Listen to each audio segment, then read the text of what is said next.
You know, there's a lot of ways that we can coexist with our wild neighbors and wildlife in general. You know, we are not so separated from those organisms that we can't live together and coexist that way.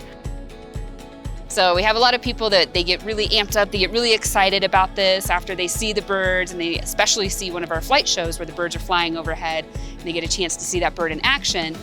What I love to see is the expression on people's faces when the birds come out, and just the awe and the wonder, which is really fun. So I like to hear that people are more interested in learning about wildlife after seeing one of our shows. It is absolutely worth coming in and working with these birds.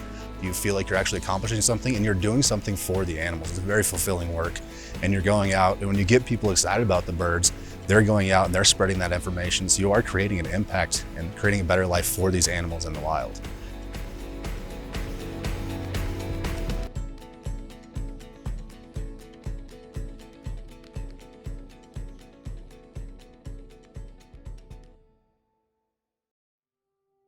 You know, wildlife are in need, and many times that wildlife become injured or orphaned or sick actually have to do with either intentional or accidental human interference. 52% of the world's raptor populations are in decline, and a recent survey shows that 3 billion birds have vanished from our planet since 1970. And so it's really important that we get out there and promote our educational message to help conserve wildlife. Our whole goal is to be positive when we talk about conservation and give folks easy things that they can take home. Not spitting gum out on the sidewalk, not using rat poison, making sure that we don't throw food items out of our car window and attract animals into the road, making sure to keep cats indoors and safe. Those are just easy things that hopefully they can then go home and remember that. At Nature's Educators, our mission is to elevate the care and protection of wildlife by fostering memorable connections that inspire our community to become more environmentally conscious. And we do this through collaboration, education, and rehabilitation.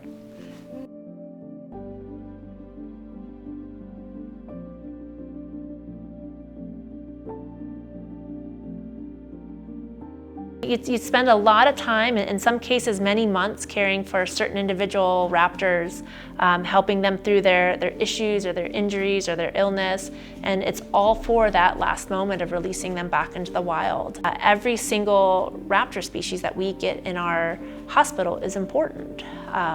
You know, some species are declining faster than others, and so we really take those species and give them that priority to say, let's get you back into the wild, into your breeding population, so that you can be a part of that.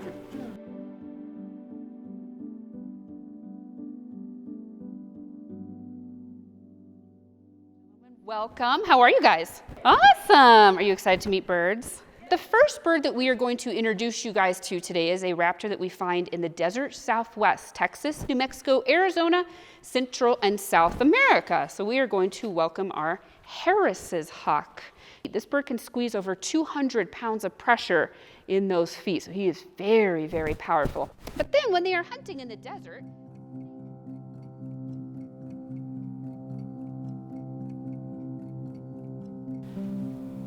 So all of the animals that we have here at Nature's Educators can't be released back into the wild for one reason or another.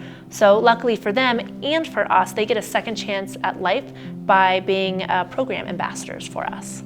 So they do all sorts of things, but our educational ambassadors primarily will go out and do programming. So they'll go out to schools and libraries and teach the public about wildlife and wild places and why they should save it. What I really enjoy about Nature's Educators is the fact that we can go out and allow folks the chance to see some raptors, some birds of prey up close. So many times people see these birds really high up in the sky, they're a silhouette, they're hard to identify, and maybe without having that connection, they don't feel like they want to conserve those animals or conserve the habitat. And so we feel that by going out and showing somebody a hawk or a falcon up close and personal, they have a chance to make a connection that maybe they couldn't by seeing them 300 feet up in the air. Try to bring in some humor, not make it too dry and serious, get people excited about the animals, because when they're excited about them, then they want to protect them. Most people fear what they don't understand. And so our goal is to help them understand that a lot of these animals, that they don't really mean us any harm. Because if we don't change our lives now, we don't change what we're doing here, this stuff might not be here in the next 50 to 100 years. So we want to make that connection to people and teach them why it's important to care and why it's important to conserve, so we have this for future generations and to help our ecosystems.